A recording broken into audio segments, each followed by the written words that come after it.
your American dream? My American dream is to grow up and for everyone to be equal. My American dream is for the world to be at peace. Our American dream is to be able to raise our family and to be able to give them the best, that we can give them in this great country. My American dream is to live in the world no matter what race or nationality you are. Everybody is smiling at you, loving, and supporting you no matter what. And that's the way the whole world should be. Amen. My American dream is to see, a country where we don't have these issues that we're seeing a lot of now, divide in this country. And, I just want to see it better tomorrow. So let's hope that we all work together and get there. My American dream is for everyone to be happy and healthy. Everyone has a right to the American dream. Groundhog Sam! I'm tired. Sam, can you take over the phones for me for a few minutes? Oh, sure. Yeah. Hello, Spar Bernstein. How can I help you? It's 225 Broadway, 5th floor. 5. Cinco. Sink. 5. Get it? Jeez, people just don't listen. Hey, Sam, do you know where Brad went? Oh, sure, Alan. He went that way. All you have to do is go left, and then left again, and you'll find him. Thank you so much. Oh, sure. At your service. Okay, I just made that up. That wasn't true at all, but I'm sure he'll find Brad. Now is the time you have all been waiting for. It's time for Brad Show Live, starring Brad Bernstein. Enjoy!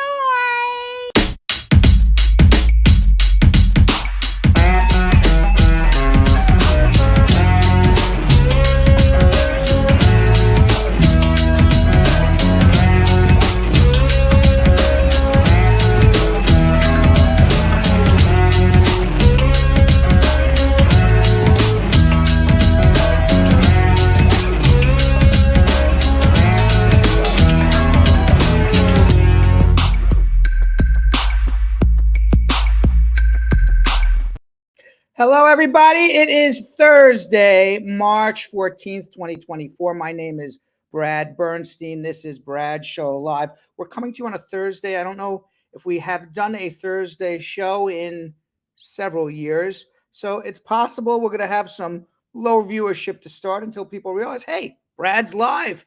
Let's go watch him on YouTube and Facebook. But in the meantime, let's say hello to the squad. Let's see who is here right now, this moment. Elisa McPherson, squad up. How are you, my dear? How is everything going? Fiona Thompson, squad up. How are you? Elizabeth saying squad up. Test 007. James Bond 007 test saying, hi, Brad. How are you? Maureen McFarland, squad up. Tracy Haynes Thompson, squad up to you, Tracy. Elaine Powell, squad up. How are you, my dear? And Jam Down Vibes, like the name. Blessings, Brad. Happy Thursday. And Jam Down Vibes with the first pre-schmooze question of the day. How long is USCIS taking to produce and mail an I-131 advanced parole document? It depends on how you're getting your advanced parole. If it's through a general adjustment of status, it's probably around 6 months. If it's TPS, it's around 5 months. If it's due to some parole program, it's supposed to be 6-7 months, but taking substantially longer. So it depending on how you're getting it on, based on what type of application will depend on how long you're going to wait. And I'm giving you generalities when I say 6 months for this, 4 months for that, 10 months for this. It's generally about 80% of the people are in that range, but 20% are always all over the board. Some a lot sooner, some a lot later. And Big Boss Simba saying, hi, Brad, how are you? Elaine Powell saying, welcome, Elaine. Thank you for joining us. And Jam Down Vibe saying it is family-based, I guess, based on a marriage case. So, yes, probably closer to 5 or 6 months. And 007, James Bond, with a question. The question from James Bond is this: now I live in India. The screenshot of my VAWA says next. I thought it died in the Noid 1 year back, but now it has returned. God knows what's happening. Prepared for any kind of news. Excuse me 1 second, 007. Who knows what's happening?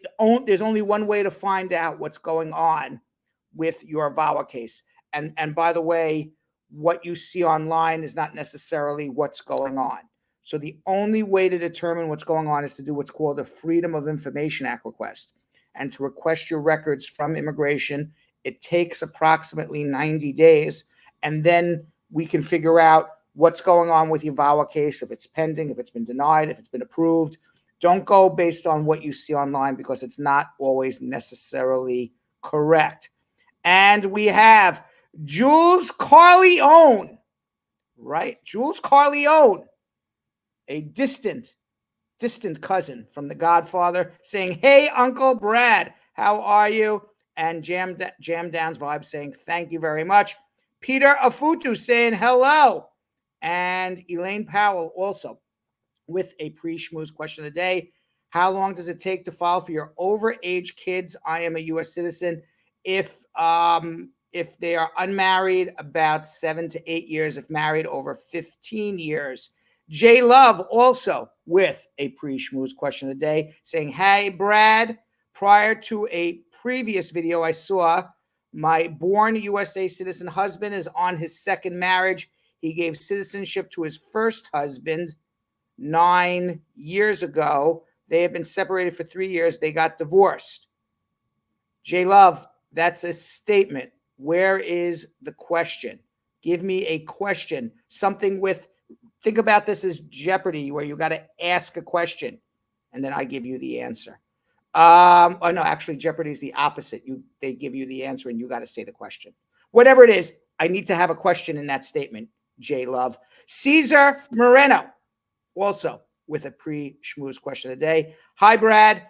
USCIS has not done a home visit or scheduled an interview. 13 months since the I-485 has been filed. 7 months since the medical RFE. What is going on? I'm in Portland, Oregon. What's going on is they're obviously backed up in Portland, Oregon.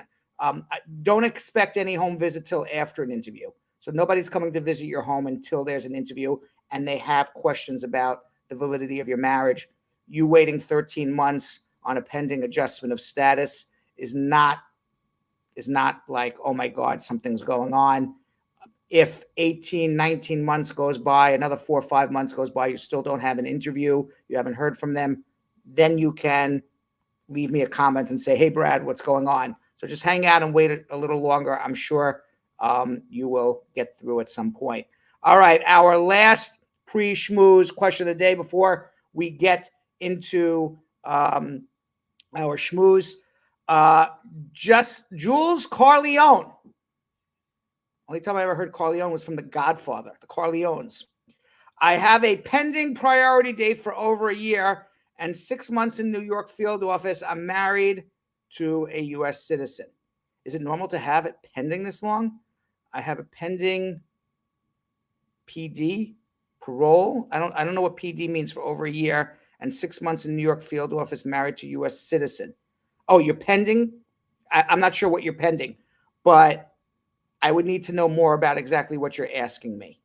So I'm not fully getting your question, Jules Corleone. Can you be a little more specific? Thank you. And 007 with a follow-up.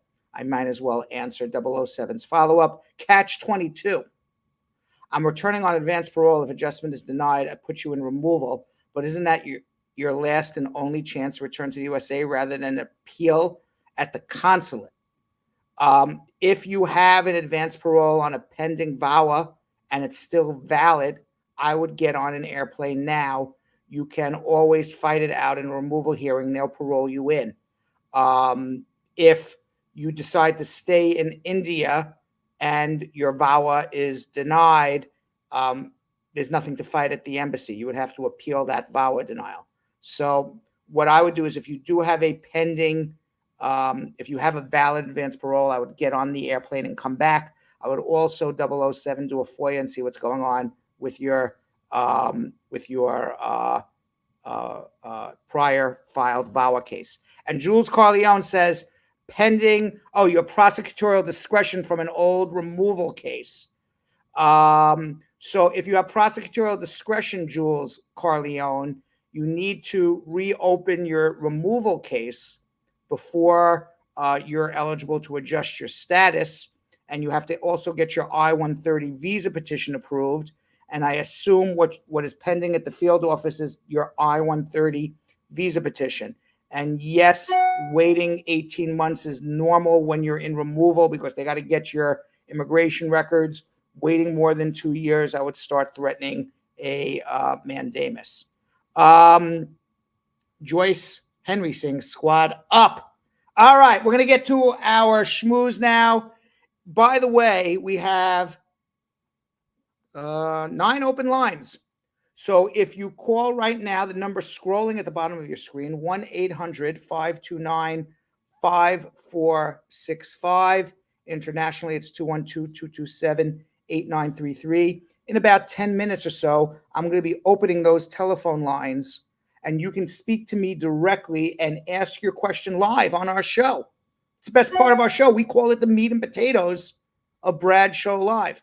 So call right now. That number is scrolling at the bottom of your screen. It is also the telephone number to our office. So if you want to call our office and schedule a consultation, you call that same telephone number. And the telephone number is 1-800-529-5465. You call that number from anywhere within North America. Outside of North America, it is 212-227-8933. This is a very lucky day for those who are listening and want to get on our show, because I can tell you, generally by the time I'm saying hello to everybody, our lines are locked and loaded, and we have all our questions already loaded up. But maybe because today is a Thursday and people are not used to me being on Thursday, we do have open lines. So if you call right now, you will get on our show. 1-800-529-5465, 1-800-LAWLINK, 1-800-529-5465. And of course, internationally, it is 212-227-8933. That's +1 212-227-8933. All right, let's go to some schmoozing with Brad.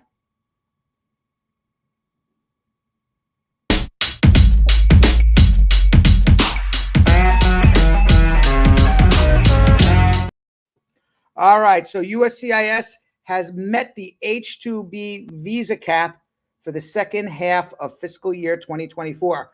The H-2B is the seasonal work visa. People come to work temporarily in places like hotels and clubs and restaurants. So for the first half of 2024, the H-2B visas have been all used up, except if you are applying for extensions or changes in employment. Now, all returning workers can apply for work for the second half of 2024, starting March 22nd of this year, when an additional 19,000 additional visas will be available for the second half of 2024. And on April 22nd, 2024, when they open up 5,000 more visas for the end of the year of 2024. And USCIS has introduced a streamlined process for issuing employment authorization documents to eligible refugees entering the United States of America. This new approach reduces the wait time for an employment authorization document from several months to only about 30 days. Refugees admitted into the United States after December 10th, 2023 will benefit from this faster process. Under United States law, a refugee is legally authorized to work as soon as they arrive in the United States. Previously, however, refugees had to go through a paper-based application for a work permit, causing much delay. Now, USCIS will digitally create a Form I-765 for arriving refugees and begin adjudicating it as soon as they are admitted into the United States of America. And that would be expediting the process for the work permit. Upon approval, refugees can expect to receive their work permit within 1 to 2 weeks, via priority mail. USCIS will also electronically provide the necessary information to the Social Security Administration for issuing Social Security numbers and cards. Now, during his State of the Union address last Thursday, President Biden firmly dismissed concerns about his age and drew a clear contrast with former President Donald Trump without mentioning him directly. He tackled critical issues, including something we hold near and dear here at Bradshaw Live, immigration. Leading up to the State of the Union, the president and his advisors recognized the necessity of addressing the situation at the United States-Mexico border and acknowledging its broad impact, extending beyond red border states to affect blue cities across the nation. Migrants being bussed into these cities are straining public resources and presenting a complex challenge that demands immediate attention. Public opinion polls are consistently identifying the border issue as President Biden's weakest issue politically. Trump and Republicans in Congress have prioritized immigration, evidenced by the recent approval of the Laken-Riley Act in the U.S. House of Representatives. This bill, named after a young Georgia nursing student recently murdered by an undocumented migrant, aimed to mandate the detention of migrants with a history of theft. Notably, 37 Democrats, particularly those from swing districts, supported this measure, reflecting bipartisan concern over border security.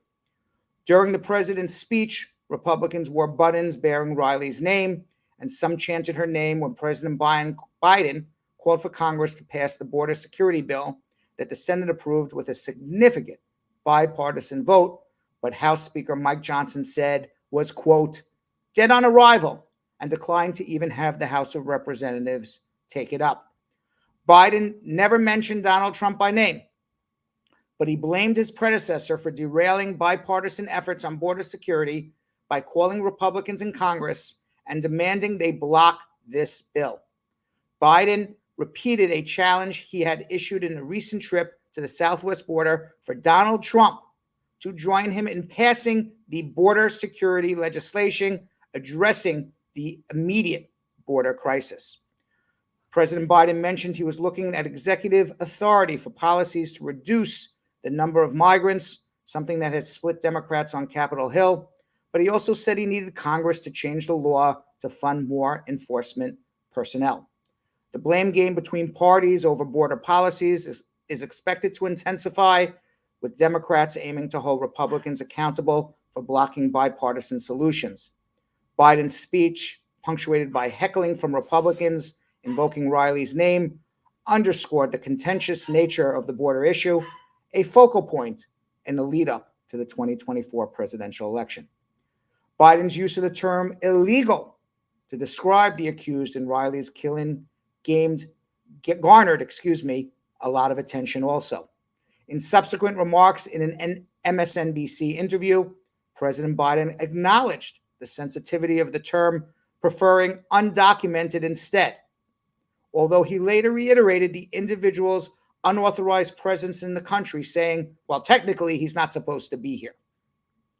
And Republicans, including likely presidential nominee Donald Trump, they persist in promoting the unfounded idea that immigrants are responsible for the increased crime in the United States. Recent analysis has debunked such claims. Donald Trump and his allies seized upon the tragic murder of Laken-Riley. Yes, she was murdered by an undocumented Venezuelan, or at least allegedly so. And they're using that murder to advocate for stricter immigration laws. Despite this, numerous studies have shown that undocumented immigrants are actually less likely to commit crimes, including violent crimes, compared to U.S. residents and U.S. citizens. Immigrants commit crimes, absolutely, but at a far less percentage than U.S. citizens. In response to far-right assertions about immigrant crime, an NBC News analysis examined cities that received an influx of migrants as part of a media stunt by Texas Governor Greg Abbott. Surprisingly, crime levels decreased in these cities compared to the previous years. Studies from Texas, which extensively tracks immigration status of arrestees, further discredit these claims. Research from the University of Wisconsin-Madison shows that U.S.-born residents are far more likely to commit crimes than undocumented immigrants. Despite overwhelming evidence refuting Republican narratives, Donald Trump and his supporters are likely to continue vilifying immigrants as immigration remains a top issue for their voter base. Now, some polls show immigration is the most important issue among voters overall. Remember, the election's coming up in November of 2024. It's less than 6 months away, or 7 months away. And it is a very hot button issue for this election. However, these polls did not include the option to pick, quote, threats to democracy and extremism in government as a more pressing concern. When that option is included, as it was in a recent Reuters poll, it becomes the number one issue for voters, by far the top pick among Democrats and independent leaning voters, with only Republicans choosing immigration as their most important issue. And I wonder, who is a bigger threat to democracy? Is it Donald Trump or is it President Biden? Because overall, that is the number one issue that voters say that is their number one issue going into the polls as of now, 7 months outside of the election. And on March 4th, Arizona Governor Katie Hobbs, a Democrat, vetoed a bill that would have empowered state police to arrest undocumented immigrants, marking her first veto of the year. The bill, termed the Arizona Border Invasion Act, aimed to criminalize unauthorized border crossings and increase state law enforcement authority over immigration matters. The legislation would have made crossing the border without authorization a misdemeanor state crime and a felony for migrants who crossed after being deported or ordered to leave. It would have also allowed state law enforcement officials to detain migrants and Arizona judges to order deportations. Governor Hobbs deemed the bill anti-immigrant and potentially unconstitutional, emphasizing its failure to address border security effectively. The veto comes amid heightened tensions surrounding border security, with record number of migrants crossing the southern border. Governor Hobbs has criticized the Biden administration's handling of the crisis, but deemed the Republican-backed bill very problematic. The measure echoed a similar law in Texas, prompting legal confrontations between state and federal authorities. While Republicans argued the bill was necessary to address what they termed a border invasion, critics labeled it as extreme and racist. The vetoed bill is part of a broader trend in Arizona, where the Republican-controlled legislature has passed several border-focused measures likely to face Governor Hobbs' opposition. This includes a bill allowing farmers and ranchers to shoot migrants trespassing on their property. The debate really underscores ongoing challenges in addressing immigration issues at both state and federal levels, with differing views on how to balance border security concerns with humanitarian considerations. And that's really what it comes down to, being a humanitarian and also dealing with border security at the same time. And in Texas, a federal judge dismissed a Republican lawsuit aimed at ending a Biden administration program allowing migrants from Cuba, Haiti, Nicaragua, and Venezuela to fly to United States airports on a parole program intended to reduce the incentive for migrants to try to enter the United States illegally. The theory being, if you can get a parole visa, then you don't need to try to cross over the fence. The program, announced in 2023, grants up to 30,000 migrants per month entry with 2-year work permits under humanitarian parole. Texas argued it bypassed legal immigration limits and misused parole authority. However, the judge ruled Texas lacked legal standing because it failed to show that it had suffered an injury, dismissing the case, but never ruling on whether it was legal or not. The program aims to deter illegal border crossings, with over 365,000 migrants arriving under the parole program since February 8th. Homeland Security views it as a model for other nations facing similar migration challenges. The ruling is seen as a win for the Biden administration's immigration policy, despite being unexpected, given the judge's prior rulings against similar policies. The program led to a significant decline in illegal entries from these covered countries. Customs and Border Protection statistics show a sharp drop in unlawful border crossings by migrants from Cuba, Haiti, and Nicaragua over the past year. Illegal crossings by Venezuelans, however, have fluctuated, sometimes dropping significantly and at times spiking, including to a record level last year. More than 7.7 million Venezuelans have fled the economic collapse and political turmoil in their homeland in recent years. Gerline Joseph, executive director of the Haitian Bridge Alliance, a group that connects migrants from Haiti with U.S. sponsors, called the sponsorship program an essential policy for those in extreme need, including people hoping to escape Haiti, which has been ravaged by gang warfare in recent years. And a federal judge has given the Department of Homeland Security until next Tuesday to decide on a conservative think tank's request for Prince Harry's U.S. immigration records. The Heritage Foundation wants to see his visa application due to his admission of past recreational drug use in his memoir. The group is questioning whether immigration officials properly granted Prince Harry's application, since admission of past drug use can be grounds to reject a visa application. Now, the fact is that under the law, prior drug use is not a reason to deny a visa, but drug abuse is a reason to deny a visa. Nevertheless, if you go to a U.S. embassy and admit you smoke weed, for example, you're going to be turned down for your green card every time. Now, if you admit to smoking weed in the past, you're going to be turned down and asked to be given random drug tests over a 1 to 3 year period to make sure you are clean and not abusing drugs before given the chance to obtain an immigrant visa. So in this case, probably I would think the Heritage Foundation could be onto something if we were going to administer the law evenly. If Prince Harry said he did drugs before, then he should be given 1 to 3 years drug testing to make sure he's not abusing drugs now, because that's what would happen to other people in similar situation. Now, the judge has set a deadline of June 13th for the Department of Homeland Security to determine whether to expedite or respond to this Freedom of Information Act request.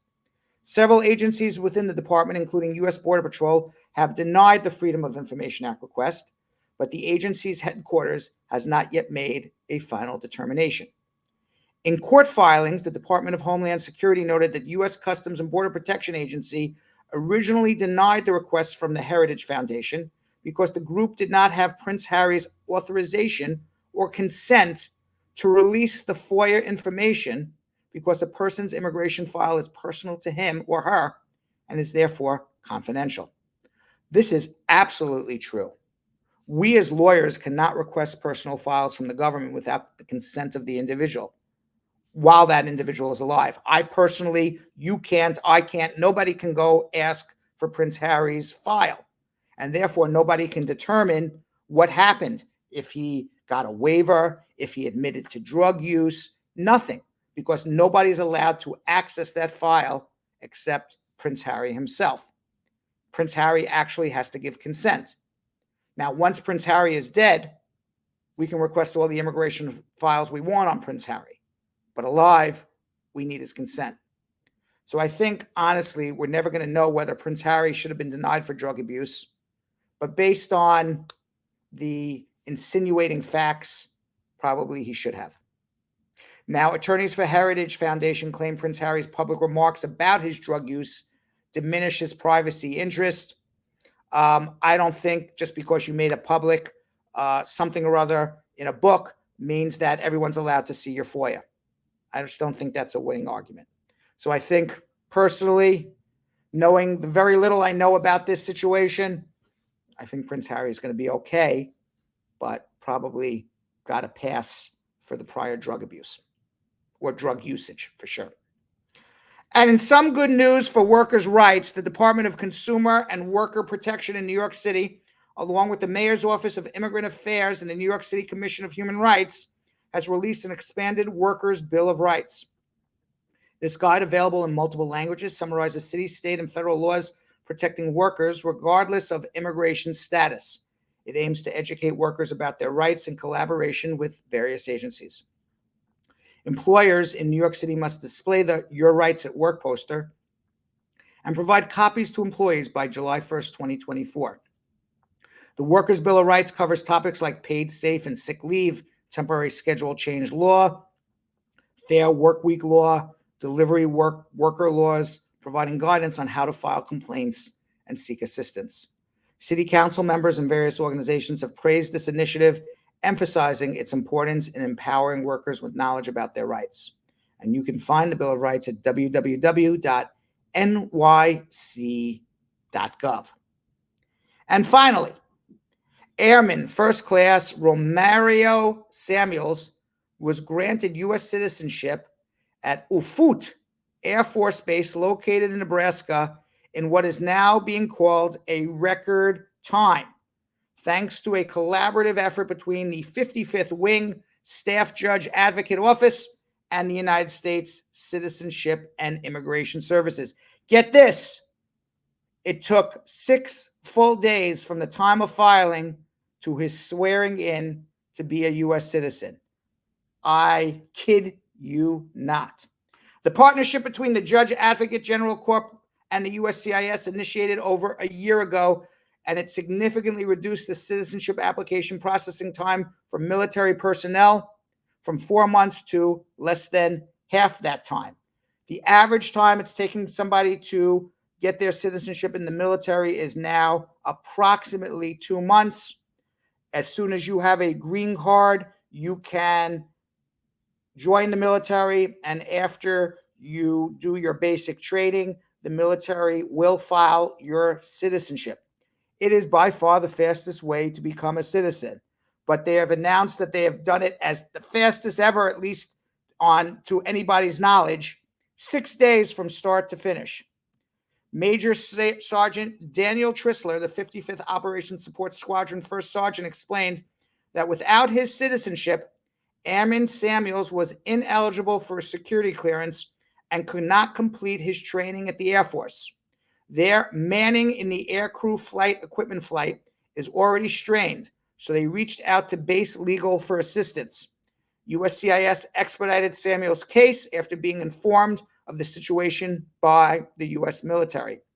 Samuels has proved that his command's effort for him was well-deserved, scoring a perfect 100% on his citizenship test.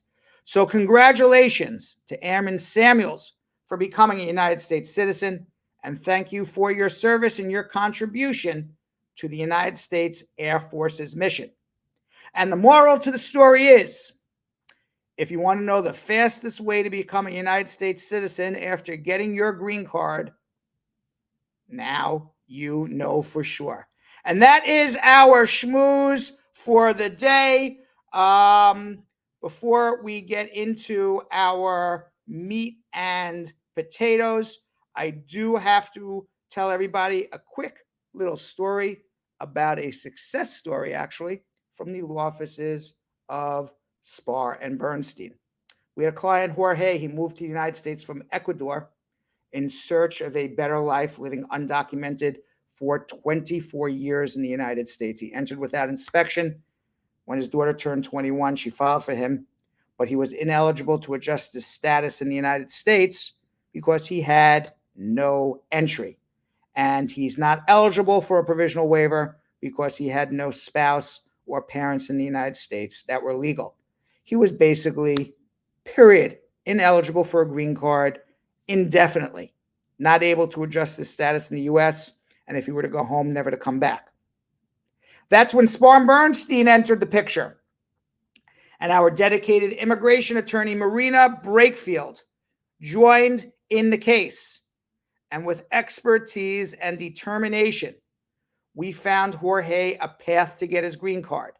Despite facing this lifetime bar, Marina uncovered a solution under something called Immigration Nationality Act, Section 245I, a law from the 1990s.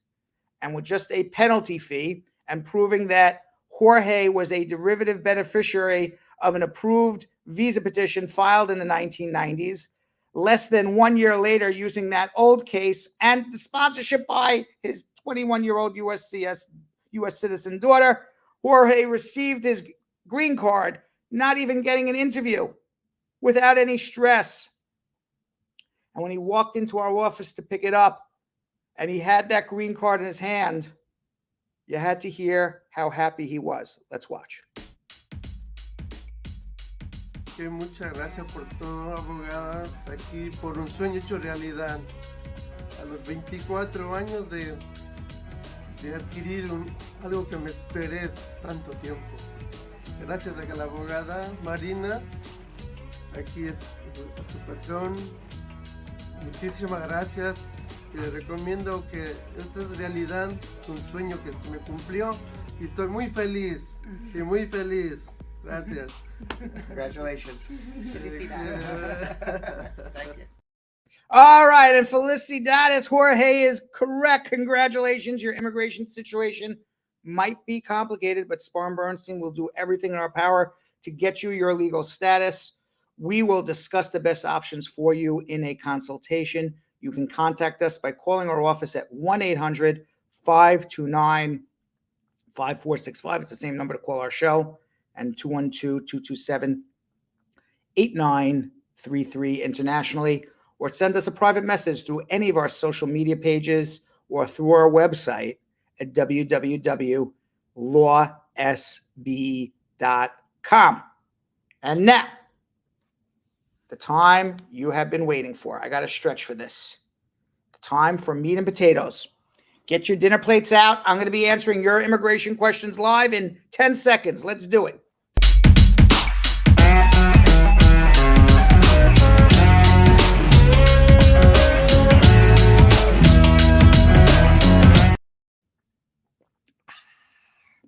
All right.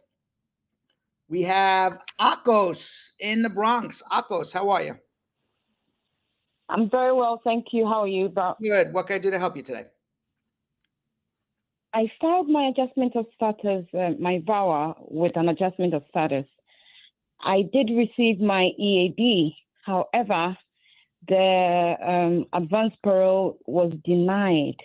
Why? On the basis that I left the country 2 years ago, which I haven't at all.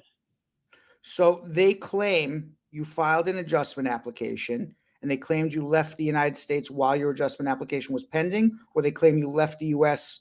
before you filed the adjustment and then came back without inspection. What are they claiming? They claim I left, on that form, I indicated that I was seeking to be able to go out of the United States. However, they realized that I left the United States before I filed. But you're saying that's not true. But you're saying that's not true. Not true. I've been here. Okay. It's not true. So if they denied your advanced parole for that reason, they're also going to deny your adjustment of status for that reason as well. So you're going to have the same problem. Even though I have my EAD? Even though you have your EAD. Because if you entered, let's say hypothetically, I know this is not true because you're telling me it's not true, so I got to believe you until there's other evidence otherwise. So at the moment, let's take it as a fact you never left. But immigration says you did. So if you came on a visa and then you left and there's no record, immigration doesn't have a record of you ever returning again, then the presumption is you entered without inspection. And if you entered without inspection, then you're not eligible to adjust your status, which is probably what immigration is saying. So that's why your advanced parole was denied. And eventually when somebody reviews your adjustment of status, same thing's going to happen. What we need to do, I'm sorry? They're going to deny the VAWA based on I didn't realize it was a VAWA. Excuse me. Okay, so if it's a VAWA and you entered without inspection, I did. No, I didn't. Okay, but they're saying you did. You're still eligible to adjust your status. You're still eligible to get advanced parole even if you entered without inspection. So something is screwy there. I didn't realize it was a VAWA case. I thought it was just a regular adjustment case. So my apologies. But there's still something screwy there. Then even if you entered without inspection, let's assume you did and you said you didn't. Okay. Still on a VAWA adjustment, you're still eligible for the advanced parole.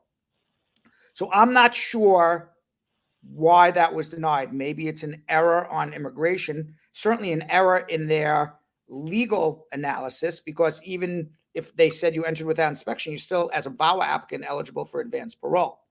So what I would do do you have an attorney?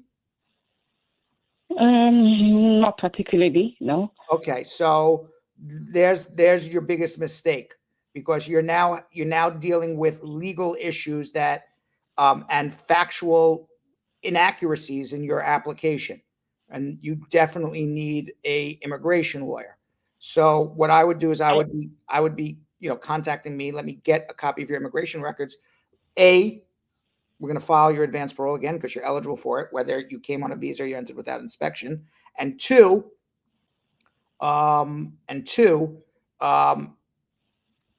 see what immigration has, what evidence they have that you left the country. Okay, so hold on one second. All right, this requires us to get the records from immigration to see what they're saying. All right, hold on one second. Let's go to Prince in Linwood, New Jersey. Hi. Hi, how are you? I'm good. How are you? Good. So I got my green card in 2017. Mm-hmm. And when I got it, I was a student in China. So I was coming into New Jersey and going back when school resumes. But during the COVID, I stayed in China for about 2 years because I couldn't leave the country. Okay. So I eventually came to US in 2021, and I haven't left since. Great. And you had no problem coming back after being out for 2 years? Come again? You did not have a problem entering after being out for 2 years?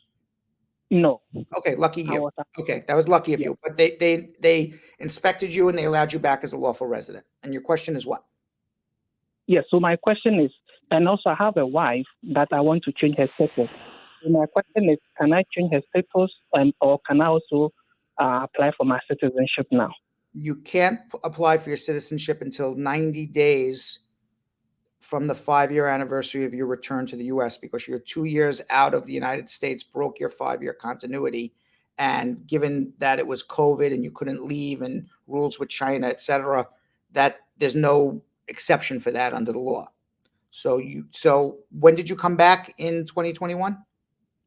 September 2021. So you wouldn't be eligible. So you wouldn't be eligible to file for your citizenship until July of 2026. That would be 90 days before the 5-year anniversary of September 2021. As far as filing for your wife, where is she now? She's here with me now. And she has also overstayed her visa. She came in with a visit visa, and she overstayed due to the COVID time. Okay. So the answer is yes, you can file for her, but ultimately she's not going to be eligible to adjust her status until you become a U.S. citizen. Okay, so if I file for her, she wouldn't get any results until 2026? Really. Yeah, not really. You're not, by the time, if you were to file for her and say, I'm going to file for her as a resident, and then do what's called a provisional waiver for her to go to China and return, that's actually going to even take longer than just waiting till 2026 for you to become a citizen. So at this point, just, yes, be married to her. Yes, you want to file for her because you feel good filing something. But ultimately, nothing's going to happen and she's not going to be able to adjust until you become a citizen. And unfortunately, you can file your citizenship now. It's just going to be denied. You got to wait until July of 2026. Okay. Wow. I thought maybe something could be done about my situation. No. The COVID. The COVID. There's no exception for that. Okay. And my green card, you can't change her status. You cannot change her status with a green card if she is out of status. Okay. That's why you got to wait on the citizenship. All right. Thank you so much, bro. Sorry, I can't help you more. Let's go to Colleen in Statesville, North Carolina. Colleen. Hey, Brad. Hi, how are you? I had a question about citizenship. So my husband has been in America for 5 years. So it's last since January. So it's time now for him to file a citizenship. His kids are 9 and 15. Does he have to file the N600 for them as well? Where are they? They are in America too. They have a green card as well, 5 years. Okay, no, he doesn't have to file the N6. He can if he wants to, but the reality is he's going to file the N400 first. And as soon as he becomes a citizen, under law, they become automatic citizens. And then you can file the N600 at your leisure and get their U.S. passports at their leisure, but they become automatic citizens at that point. Okay, but if I want the passport, I'd have to do the N600 first before they can get the passport. Yeah, you can do both at the same time, simultaneously. Okay. Okay. All right. Thank you. You're welcome. Bye. Let's go to Samara in the Bronx. Samara. Hi, Brad. Good evening. Good evening. How are you? I am great. What's happening? What's happening, Samara? I'm great. What's going on? Good evening. Good evening. I have two questions for you. When you're traveling on travel authorization on the advanced parole, right? I had a lawyer. Basically, she don't understand what she was doing because I had a previous case before, and she did not merge my previous case with my VAWA. So they closed my previous case. Right. So I got approved for my VAWA last year. Now you have to file a new my authorization. Yes, I get my. So my dad is in the hospital, and I said to her, "Is it safe for me to travel?" She's telling me that no, because I'm banned. And I'm like, "How do you know that I'm banned? Which I never leave the country before." You're not banned. You have. Let me ask you a question. Do you have a criminal record? No, I've never. Do you have any fraud against the United States? Not that I can think of. Okay. Are you a terrorist? No. You're not banned. You could apply if you have a pending adjustment of status. You can. By the way, I realize you weren't a terrorist, and if you are, you're not going to say yes, I am. How'd you know? But I was just being a joke because the only reason that you would be banned is if you are inadmissible to the United States on your return. And you would only be inadmissible to the United States on your return if you're a criminal, you've lied to the government, you're a terrorist, or something else bad like that. But otherwise, if you get your travel document, which is your advanced parole, and it's issued to you while you're in the United States, and you have a pending adjustment, that travel document is perfectly good to travel with for short, innocent, and brief trips abroad. As a matter of fact, people were questioning me on TikTok about that a few days ago. And I said, you know what? I put in the comments, I said, you don't believe me? Read the law. And I put all the case law in the comments that said, you're allowed to travel on advanced parole. So yes, it says on the advanced parole document, return entry is not guaranteed. It says it, absolutely, and it scares people. But what they're really saying is only if you are inadmissible will we not allow you in. So what's inadmissible? I'm a criminal. I'm a drug dealer. I'm a terrorist. I've lied to the government. If you know you're a good person, they got nothing against you, and you have the advanced parole document, you have a pending adjustment, and you travel for a short, innocent, brief trip, meaning weeks, not months and months, not staying out for 9 months, but staying out for 3 weeks, 4 weeks, 5 weeks, perfectly okay to travel. And you want to know why I know that for a fact? I'll tell you why I know that for a fact. Because I've been a lawyer since 1993. Boy, I'm aging myself. Wow. Okay. And I have done, 25,000, 50,000, 75,000. I don't even know how many. Tens and tens and tens and tens of thousands of advanced paroles. And do you know how many clients have ever called me from the airport and said, Brad, you screwed me. I'm stuck at the airport. Zero. Zero. Zero. Every last person is returned. I've never had a problem with somebody not returning.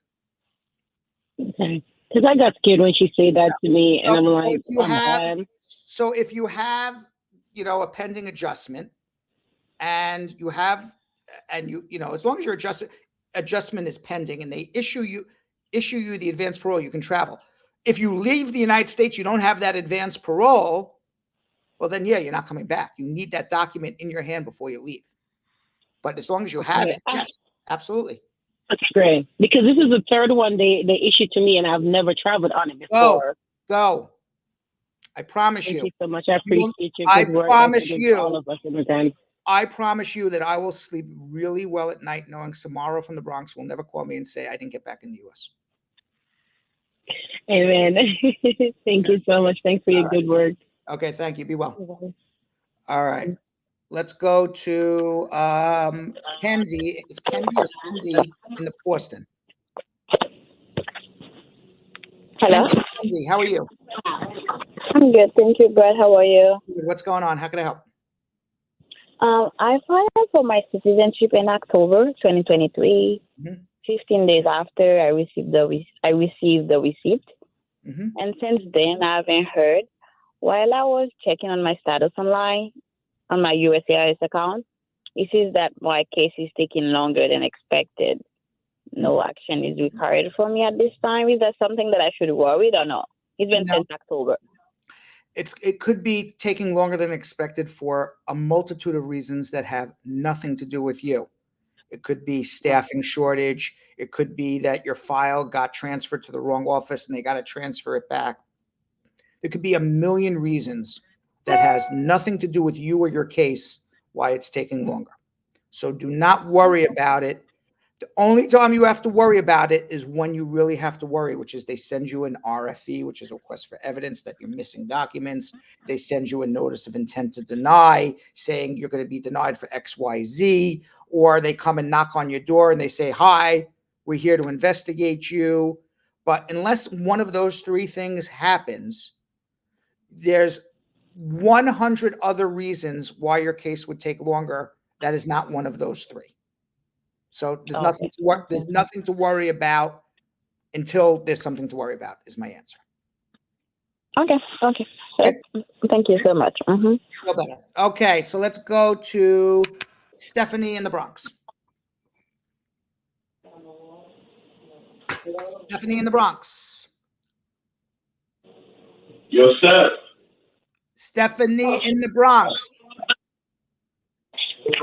Hello. Hi, how are you? Hi. I have a question. Yeah, go ahead. My cousin, she was adopted by my dad when she was younger, but she is under. She was 16 at the time. Right. And but my father had already been taking care of her like since she was a kid. Her parents had passed away. That's my dad's niece. So yes, he did adopt her legally when she was 16, but there is proof that he has been taking care of her way before that. And basically, she's now 33 or so and wants to come finish her schooling here for her nursing program. And we tried to use that route for her to come in by my dad filing for her, because my dad also had filed for me and my four siblings. Okay. All right. So let me stop there. If your dad adopted her, doesn't matter why, how, come, but if the adoption happened after the age of 16, even by a day, that's under immigration law, your dad is not her father. So there's no relationship for your dad to file for her. Even though there's an adoption certificate saying he is the father, even though he raised her since the day she was born as his daughter. But legally for immigration, it's not his daughter. So he can't file for her. If she wants to come and study here, she needs to go apply for a student visa. Okay. So the only way that she's able to join us here is through a student visa. There's nothing my dad can do for her. He cannot. Maybe there's other visas, but there is nothing your dad can do for her. Okay, so it's too late for him to file for her, anything like that. Too late, unfortunately. Okay. All right. Okay, and I'm so sorry, but what exactly makes it too late? I want to have the right information to give her. The adoption was signed after her 16th birthday. Okay, so that is the last of it. That's a red line. It's over. Okay, so even if she comes here later on, is he able to help her with her citizenship or anything like that? Nothing. He's under the law for immigration purposes. He's not the father. Okay. All right. Sorry about that. Okay, got it. No problem. Thank you. Let's go to Duet in Boston. Duet. Hi. Good day. Good day. Hi, Brad. I have a question for you. It's a little bit of explaining. So my husband, he filed for adjustment of status for myself and our son in last year, November. However, I received my work permit and social and all that. So when I went to do the fingerprint in January, my status update to case is being actively reviewed by USCIS. Right. And then a couple days ago, March 2nd, it updated again to case is being actively reviewed by the USCIS, and nothing is outstanding at this time. That's when I signed into my USCIS account. So I made a USCIS account for my husband. And when I went in there, I saw the same thing, but at the bottom of it, it said response received on Friday, March 8th at 9:40 a.m. And it said, we will review evidence. However, I went inside the section that said documents, and there was a RFE in there that's asking for, like documents showing joint ownership and lease and stuff like that. However, I sent those before, so I don't know, like, I'm just a bit confused. Who responded to this RFE? Right. Who responded to this RFE? You said there was an RFE. Exactly. That's what I'm saying. There was an RFE in there, but I don't know. Was it a ghost? Was it your husband did it behind your back and responded? No. We didn't respond to it because I went into the account on Friday, March 8th. That's when they put the RFE in the on document section, but it's dated March 11, 2024. And we haven't received the letter or anything in the mail. And when I looked at the so you're saying there's something online that says that something's being mailed to you, but you haven't received it yet? No. Well, all right. So the RFE that's in the document section, it has our address on it, but it does not have the apartment number. But what I'm saying is, so you have an RFE that you see online, correct? Yes. Okay. And does it have a due date on it? Yes, it does have a due date on it. It said June 6th, 2024. So you need to respond to that. Right. With evidence, whether you get in the mail or not, with evidence. Right. Okay, I misunderstood. I thought you said somebody responded to this already. I'm like, well, who did that? That's what I'm saying. It is showing me that someone, it has been response. It's probably an error. It's probably an error. Oh, because I was freaking out. I don't know. Probably an error. So, I mean, if you didn't respond to it, your husband didn't do it. Who did it? So I would print it out. And then I would respond to it. And by the way, when you get these RFEs, if you submit a busload of stuff to show you and your husband are in a bona fide marriage, which means you live together and have a financial relationship, they'll probably waive the interview. So just submit a Okay. Okay, I will do that. Don't worry about it. I mean, if you didn't respond, then go respond to it. No, I didn't respond because the same day that they put your husband didn't do it, you don't have an attorney doing it. So then I don't know. It must be an error. I would respond to it, because if you don't, then they're going to see nothing in the file.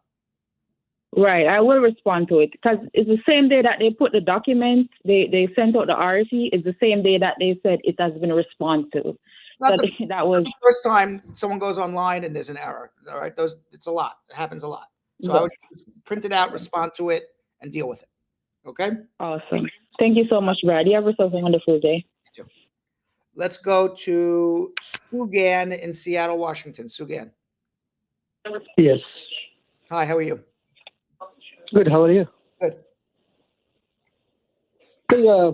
I also watching the live. I think I'm behind of this system. So my name is Shujan Ahmed. I came here 2013 as F1 student. I applied for asylum 2014, and it's pending for 10, 11 years. And I got married 2022 February.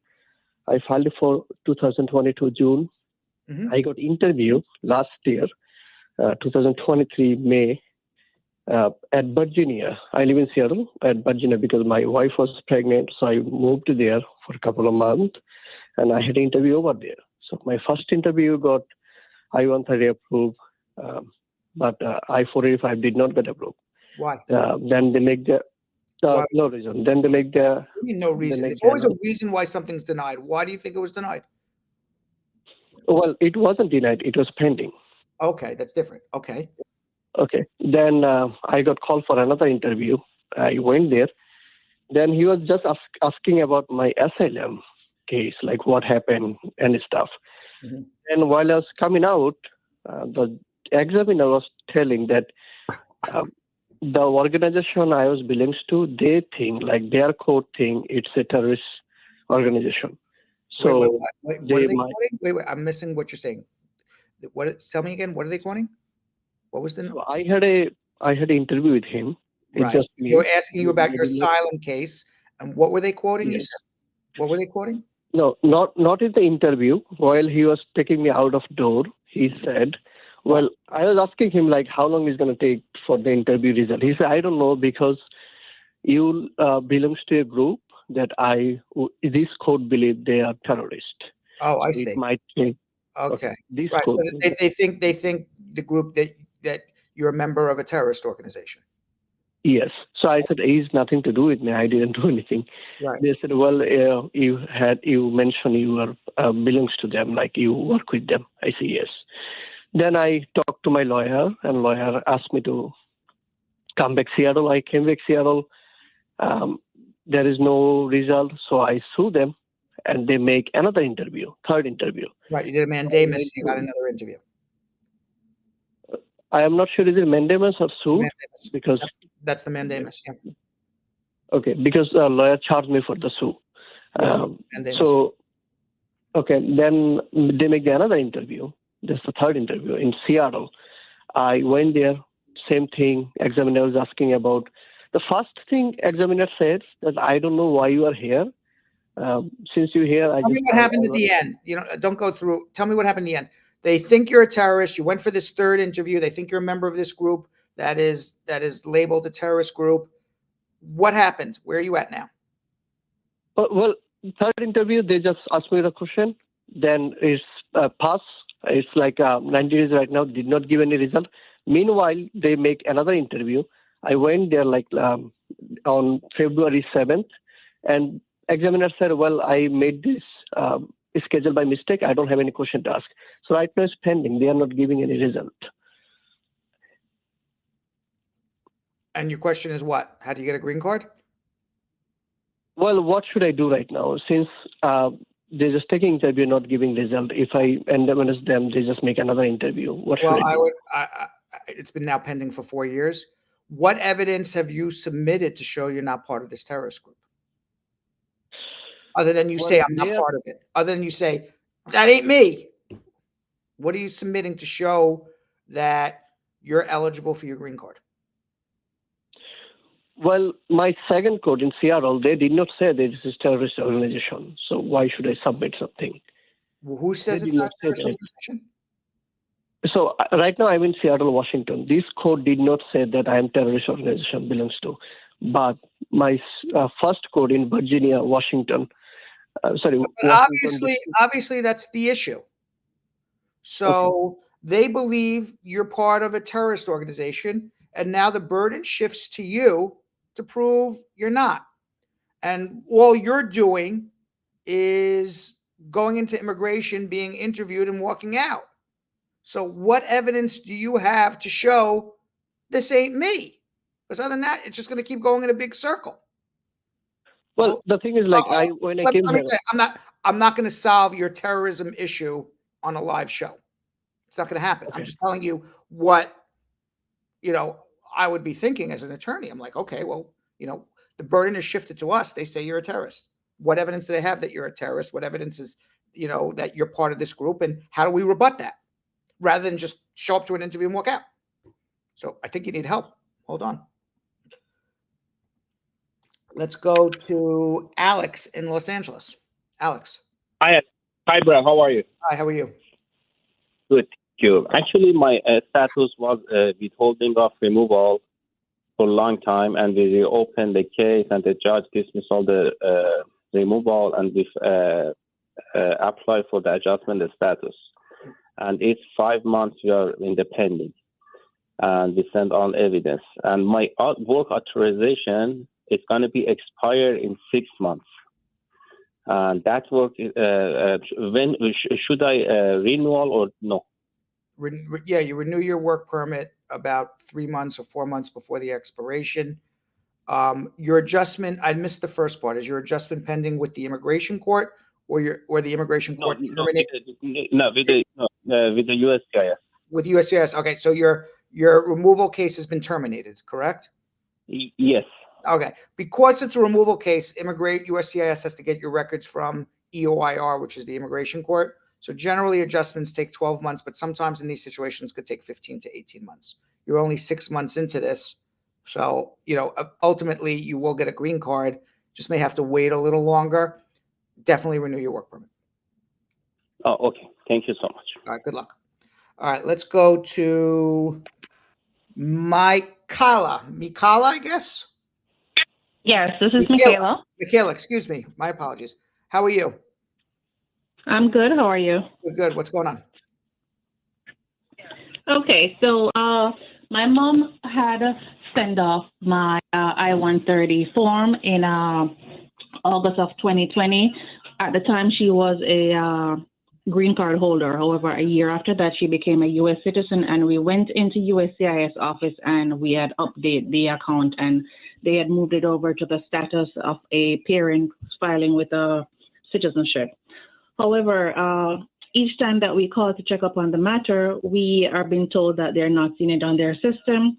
We have a USCIS online account, and each time we check, it just says that there's nothing needed at this time. Your case is taking longer than needed, and we can't get any information as to where it's happening.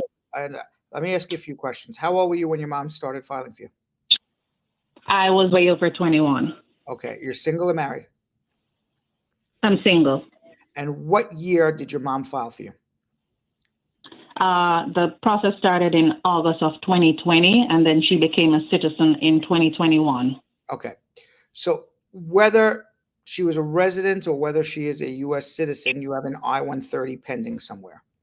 And yes, right now, the priority dates for people who are eligible for their green cards for I-130s, whether it was filed by a resident or filed by a U.S. citizen, is 2015. So whether you get your green card, your I-130 approved today, or you get it approved in 3 years from today, you're still waiting a minimum of 5 years for a green card.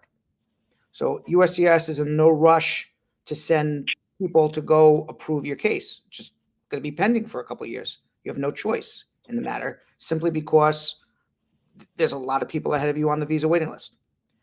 Just because your mom became a citizen doesn't mean automatically you're eligible for your green card. You're still on a waiting list, which is years and years and years. You only become eligible for a green card by your mom becoming a U.S. citizen if you were under 21 when your mom became the U.S. citizen. And if you have overstayed on your visa, ultimately, unless you're 245I, which is that gentleman in the video about 15, 20 minutes ago that we showed before our meat and potatoes, you're going to have to do a provisional waiver. So you have waiting. That was my other question that I wanted to ask you. If now that she's a citizen, if I have to do a provisional waiver, or I would be eligible for adjustment of status here. You're not up unless you're 245I, which means you were derivative. How did mom get her green card? Through a marriage lease. No. So you would have to do a provisional waiver, and you have years of waiting.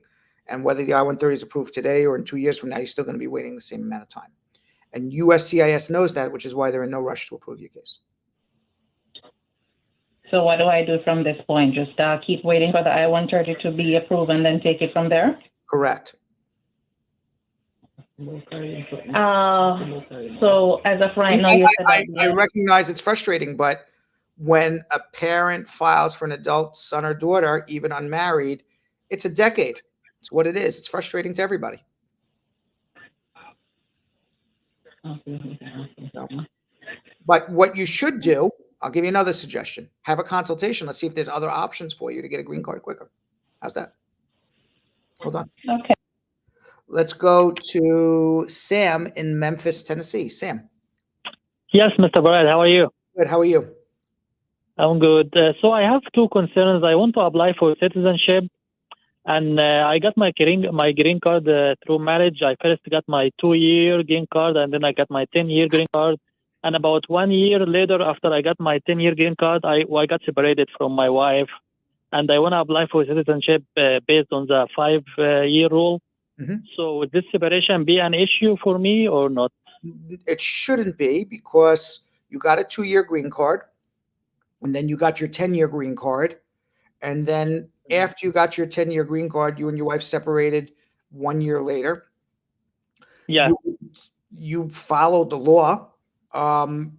When you become a citizen and when you file for your citizenship and you go for your interview, there may be questions around, please submit proof of the bona fides of your marriage. They may ask you some questions, but the timeline is fine. Okay, but they can ask a question like, why did you get separated or stuff like this? Or do I have to prove up the marriage again and stuff like this? They may ask you for that, and they may say, why did you get separated? And whatever the answer, my wife cheated on me. She was fighting with me. We fell out of, whatever the answer is. It is what it is. No, I mean, we're still in good terms. I mean, we're not divorced yet. We still talk and stuff, but it's just we have some disagreement and stuff regarding some issues, but we're still in good relationship. But we just live separately. I mean, technically we're still married, but we just live separately now. Yeah. You have no issues. Nobody says you have to stay in a happy marriage forever. Okay, and my second concern is kind of a confusing story. So my wife was married once before, and when we first got married, it turns out that her divorce was not finalized yet. And what she did is that she refiled for her divorce and got it finalized, and then we got remarried again. That was before I filed for anything. And now we have two marriage kids. And you filed your adjustment based on your second marriage to the same woman. Correct. The first marriage was void, but you were legally married the second time around, so you're fine. Okay, I just have a question on the N400 application. It's asking me how many times you've been married. Should I mention that first one that might be or just a valid marriage? You only married one time. I just okay, and also when it asks me like if you're married or separated, which answer you're separated. Separated? That's what you just told me. You tell the truth. No, I mean even because I just heard some people saying unless you're like legally separated, you should still answer married or something. No, you're separated. Separated. Okay.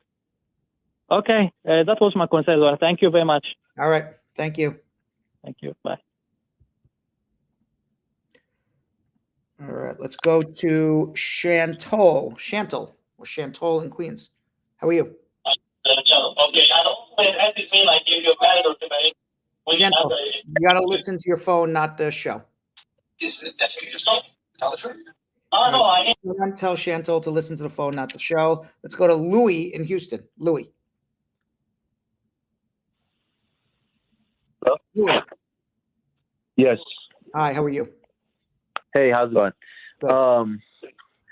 I just had a quick question. So I just applied for adjustment of status. I had my I-130 approved and my 485 had an RFE, and I just responded to it. I was wondering, do you know, or do you have a chance? Do you think how long it'll take for it to be? What was the RFE for? I'm sorry? What did they ask in the RFE? Oh, well, I did have an arrest, but it was a traffic ticket, and I got arrested for a day. And the first evidence I sent, I guess, wasn't good enough, and the second evidence I just got from the courthouse. And also, my guess would be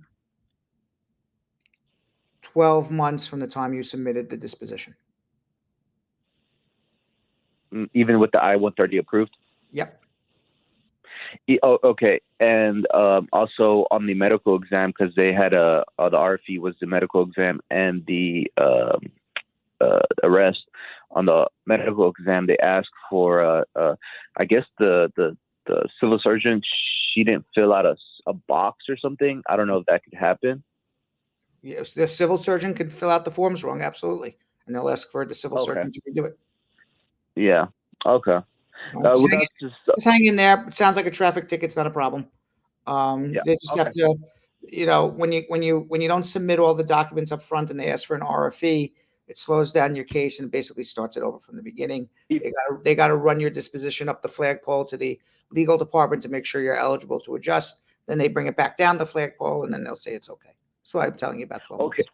months. And one thing that kind of concerns me too is the way I applied because I don't have any status or anything, and they still haven't given me a work authorization or anything. I applied under 245I, and my lawyer says I'm good, but I just want to get like a second, opinion on it. Why are you 245I? 245I because my mom had a petition with her sister in 2001. And on April 30th, her priority date was on April 30th, 2001. Understand. And What year were you born? I was born on 98. And where were you where were you born? I was born in Mexico, but I was brought here in 99. Okay, fine. Yes, you're 245I then. Okay, so I do qualify for it. You qualify, absolutely. Okay. All right. Thank you so much. All right. Okay, you're welcome. All right, let's go to Chantal. Let's see if Chantal is listening. Chantal. Yeah, I'm here. Hi, how are you? I'm good. What's going on? I'm good. How you doing? Fantastic. Okay, perfect. I'm calling to ask two questions. Like, how long does it take to after you file your documents to get a green card? How are you filing your documents? There's a million documents to file. Who's filing? I filed with my husband. I filed the I-130, the I-485, the work permit, and the travel document. If you are married to a citizen, made a legal entry, and did everything proper, and I see you're in Queens, it should take about a year. Okay, perfect. Also, I also had a disposition letter attached to the 485 as well, because me and my landlord we got into some dispute and it went to the court. So would that be something to hold up the case? What happened in court? The case basically threw out because she didn't appear. Basically thrown out or thrown out?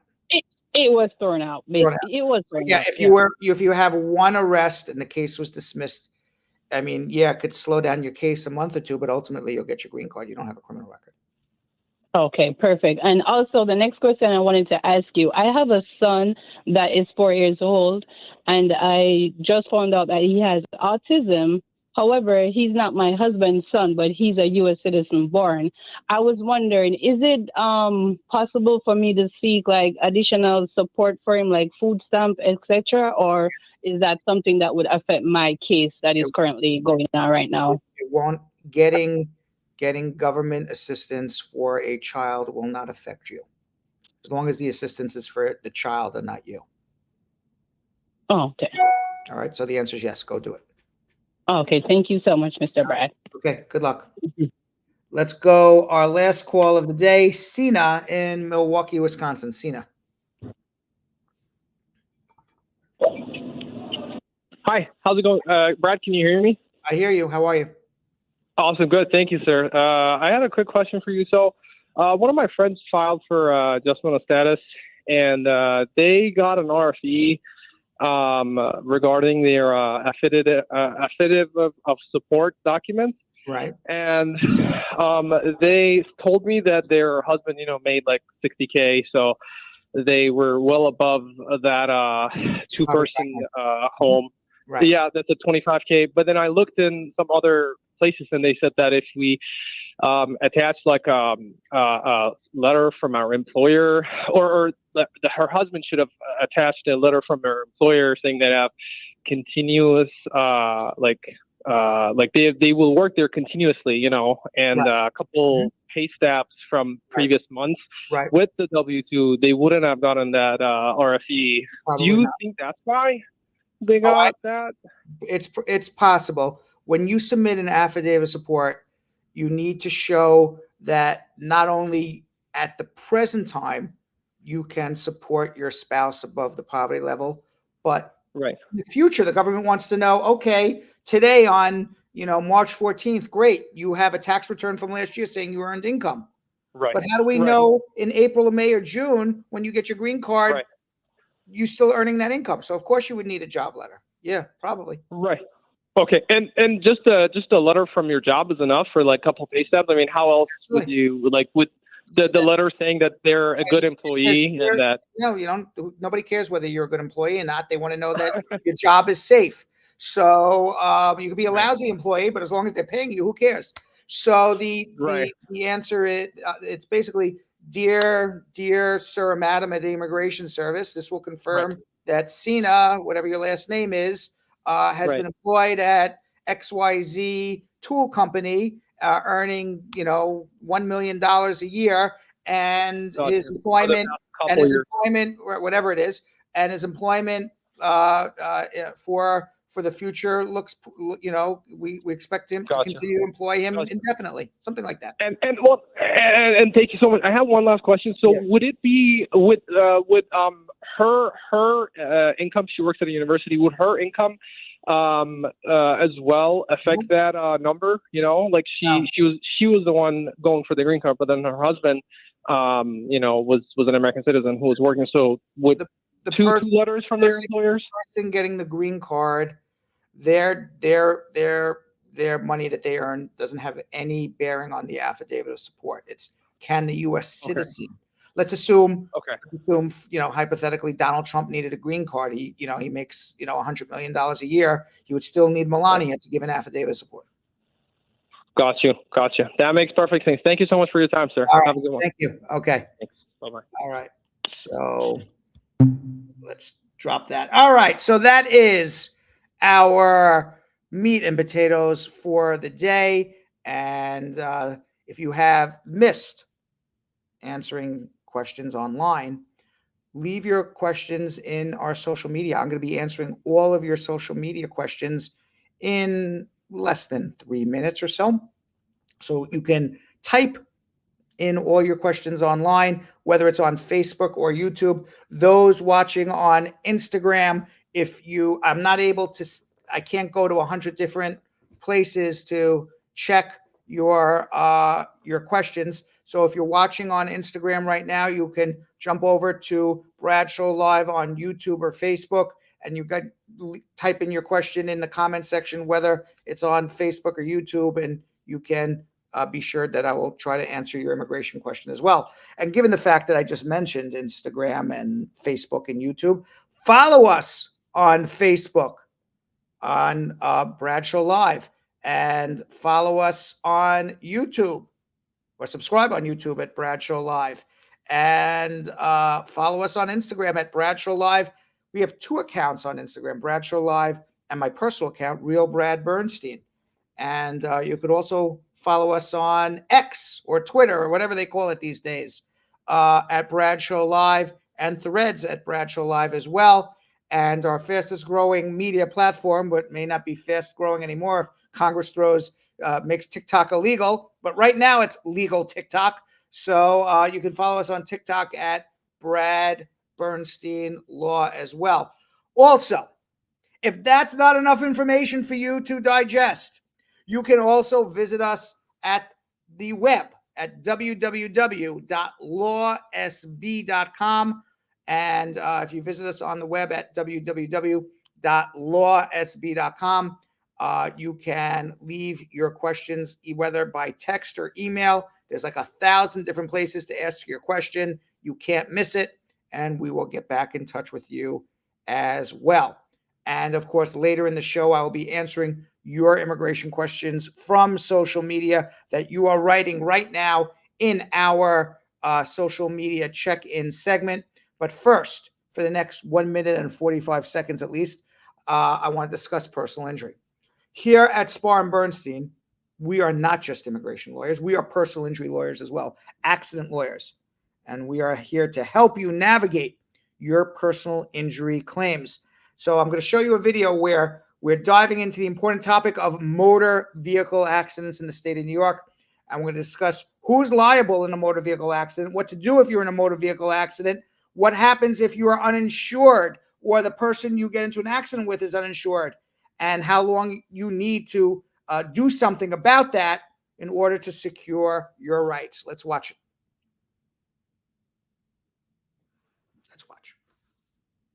You can file an injury claim against anyone who has contributed to the motor vehicle accident. Liable parties may include drivers, passengers, motorcyclists, bicyclists, pedestrians, road construction companies, and more. If the motor vehicle you are driving or riding as a passenger in did not have applicable insurance, the Motor Vehicle Accident Indemnification Corporation covers certain benefits. You must file the claim timely.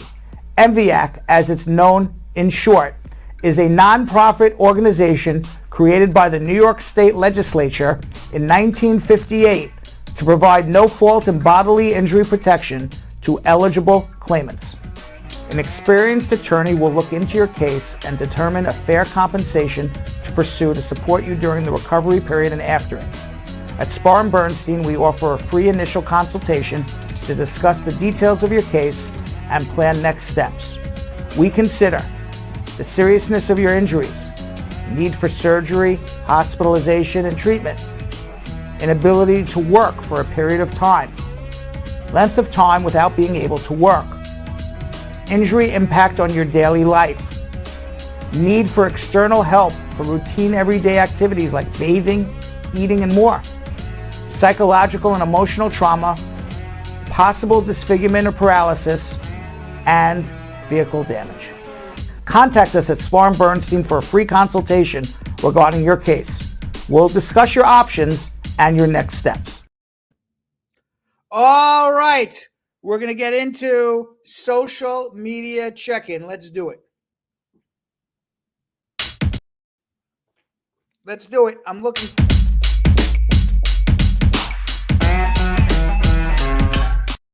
You like my fake glasses? All right. So, as always, we always start our social media check-in with checking in with our VIP Brad Squad members from our VIP Squad page on Facebook.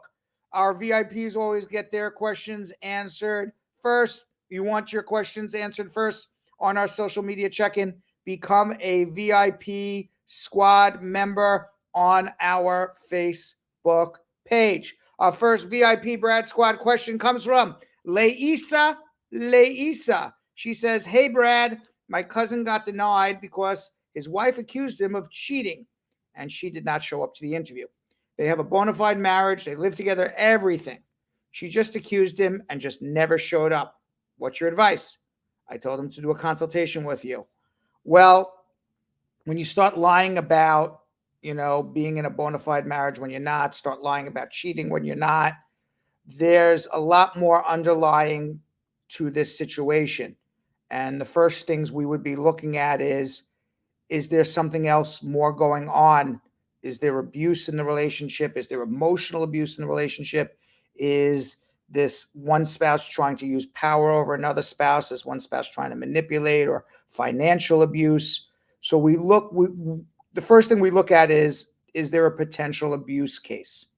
And then we go from there. So that's where we would be looking at first. And then you would be eligible at that point to file an adjustment application on your own without the spouse. Nicole Hernandez with the second VIP Brad Squad question. I filed for my daughter's N600 online, which got approved. Congratulations, your daughter's a citizen now. Can I use the same online USCIS account to file for my sibling's I-130? If I file for my unmarried sibling with her 12-year-old daughter, what happens when the child ages out because the current processing time is 15 years? My sister has a B1, B2 visa, which she travels on. If I file the I-130 for her, can she still utilize the B1? Well, if you file for your sister, it's going to take about 15 years. Your child's going to age out. Your sister can travel on the B1, B2 visa for short visits and to leave. She's not going to have a problem coming into the airport. What she's going to have a problem is renewing her visa. She may have a problem renewing her visa because she's now shown an immigrant intent. All right. So let's go to our social media. Let's go to our social media pages and see who our first question comes from. Our first question comes from Peter Afutu, who says, "Hello, Brad. I'm an F1 visa status. I filed for my marriage-based green card on December 11th, 2023. I had my biometric on January 25th, 2024. Please, can I possibly get my EAD, my green card approved? It sounds like you will get it approved. I don't make the final decision. You're begging for me to get it approved. I don't get it approved. Immigration approves it. But if you're asking me when it's going to happen, you should get your work permit by June and hopefully your green card by next year if you did everything right. All right, let's go to the next question from Natasha B. Greetings, Brad. Sometimes you're talking, you just got to wipe your mouth. Excuse me. Greetings, Brad. How soon can I visit my home country after I become a citizen, given that my green card through asylum? Well, now that you're a citizen, it's going to be very difficult for immigration to take your citizenship away. So au revoir. Enjoy your travels. I hope you're safe, because you said years ago that you're scared to go back. Maybe things have changed by now. Natasha B. Can a green card holder through marriage to a permanent resident apply for citizenship after 3 years, even if the husband doesn't want to be a citizen yet? The answer is no. You have to wait 5 years. The only 3 years is if you're married to a citizen, not married to a resident. Ethel. Hello, Ethel. Just raising my head above the question. My husband refused to give adjustment of status for my son after petitioning for him because I caught him cheating, and now I want a divorce. He stopped the petition. Can I in any way get my son to join me? Yes, if your son's filing an adjustment of status, if your husband was abusive to your son, he can do an abuse cases, step parent to son abuse case. Or if you become a citizen and your son is still under 21 at the time, he would then be able to readjust his status again. So those would probably be the two ways that I would start questioning. Maybe there's other ways as well if we have a consultation. J-Love. Hey, Brad, this is a long question. Oh, gosh. All right, I'll answer the long question. Prior to a previous video, I saw my born USA citizen husband is on his second marriage. He gave citizenship to his first husband 9 years ago. Okay. And we continue. Wait. And they've been separated for 3 years. And now they're divorced in January 24. Now he marries me in February 2024. And we got married 6 weeks ago. Is this going to be a red flag for USCIS? Let's see what the issue is. Long question. I saw on the second marriage he gave to his first husband 9 years ago, and they've been separated for 3. No, they've been separated for 3 years. You're in a relationship with the man. They finally got divorced and you married. What's the big deal? Of course, USCIS is going to believe your marriage as long as it's real. And you live together. I don't see any problem, J-Love. Thumbs up. You're all good. All right, let's go to Autherine Richards. Good evening, Mr. Brad. I'm a U.S. citizen. I would like to file for my 15-year-old stepdaughter, and I'm married to her dad. However, she had a baby in December. Can I add the baby to her I-130? No, you cannot add the baby to the I-130. You have to say she has a child. Well, let's start again. The baby gets added to the I-130 because you have to list that she had a child. But she's going to be the only one who gets a green card. But if she takes the baby on her first entry into the United States of America, and the baby is under 2 years old when she gets her immigrant visa, they will give the baby a parole visa to come with the mother into the United States. If she takes the baby on the first visit, she can't leave the baby behind, go to the U.S. and come back and say, now I want my baby. You got to take the baby on the first visit with the immigrant visa to the U.S. You'll get a parole for that baby. And then when the baby's in the U.S., your stepdaughter has a green card, baby has a parole, your stepdaughter would file as a permanent resident mother for her, and then ultimately when the priority date for that baby is reached, baby would file an adjustment of status. That's how it works. Lily, how long does it take to get the interview date? What interview date, Lily? What interview date are you talking about? I need to know All right, let's see. Stella, we got married in February and intend to file before the end of March. I'm on an F1 student. We don't have yet much evidence except for pictures. Is it too soon to file? No. You're married to a U.S. citizen. File. Start the process. You're going to get an interview in 1 year. In 1 year, if you're living together and have a financial relationship, you'll have plenty of documents to bring in to prove it's a bona fide marriage. Fiona. Hey, Brad, what's up with Sige? Pending I-45 a year and a half now. How can we sue them? You can't sue them unless the Sige was started back in 2018. Because what's going on with Sige right now is weird the way they did Sige. Sige is in the employment-based 4 category, even though it has nothing to do with employment-based, as special immigrant, under special immigrant visas. And they're clumped together with religious workers and a whole bunch of other people with special visas. Why a special immigrant juvenile would be in an employment-based category EB4 is cuckoo, but that's what it is. So unfortunately now there's a waiting list. So that's why you probably haven't heard, because probably your I-360 Sige was filed sometime after 2018. Tenzin, I filed for my mom through asylum and now I'm a U.S. citizen. In the asylum petition form, her place of birth is different from her passport. What should I do? Well, where is her place of birth? Is it correct in the passport or is it correct in the birth certificate? And then whichever one is the correct place, that's the one you put down on the application. And then you get the other document corrected. Pretty logical. All right, Katie. Hi, Brad. How long does it normally take to get a reply from USCIS Vermont on an I-824 kids for in Jamaica? About 9 months. Marlena, what's I-601A likelihood to be granted after the I-130? Marlena, it depends who your lawyer is. I'm your lawyer. We get majority of our I-601As approved. If you do it on your own, you don't have as solid a lawyer as me, maybe less. Well, it depends on who's doing it and obviously what your extreme hardship is. Romeo, I have been documentarily qualified since 2022, November. My priority date is October 4th, 2016. How long for an interview in Jamaica? Romeo, I don't know who's sponsoring you. I assume, Romeo, who's sponsoring you is a parent. Whether they're a resident or citizen, I don't know. But either way, they're in 2015. So you have some time to wait. But I need to know more info. Danelle, can 2 women get married and file for a green card? The answer is 100% yes. Gay marriage is legal in all 50 states. Gay marriage is, you're allowed to file for adjustment of status in a gay marriage, as long as it's a bona fide marriage. KT Independent. Hey, Brad.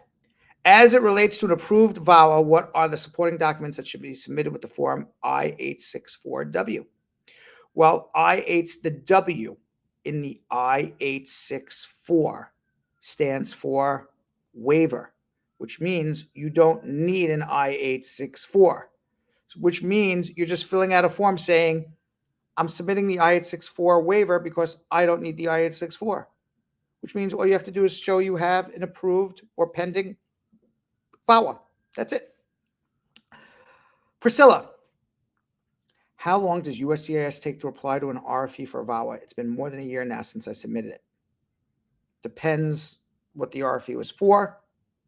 So I would need to know a lot more and when it came as part of your immigration case. If it came in the beginning of the VAWA application, that means you were missing documents. If it came in the end, that means you were missing evidence. So it depends when it came, and it also depends what you submitted and what the situation is with your case. There's a lot we don't know. But yes, a year, it seems like a long time. If it was for evidence at the end of the case. Juan Ruiz, is an administrative CPS record dismissed case disqualified anyone from applying for the I-130? Is administrative controlled, I guess, a controlled substance, but it was dismissed. So no.